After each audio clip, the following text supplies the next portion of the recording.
চেহারাটা ওই একদিন নিয়ে গেলাম না তোমার বাসা। আর আমার ওই যে আমি তো স্ত্রী হয়ে গেছি সব দিয়ে এগুলো দুইজনে আর আমার বুঝতে পারবে না, আসলে আমি নিজে উপরে কাপড় দিয়ে আরে ওকে তো সত্যি পরে বললাম যে দাদা এটা কোনো কথা হলো, আমি একটা অ্যাক্সিডেন্ট হলাম, আপনারা আমাকে উঠাইতে পারলেন না, 70 কেজি ওজন, আমার নিজে উঠে লাগে। দাদা ভালো আছেন?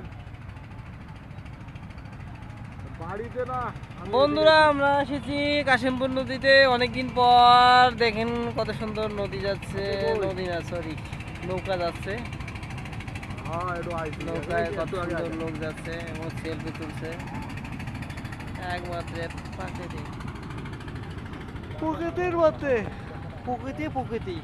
তাড়াতাড়ি চলে যাবো।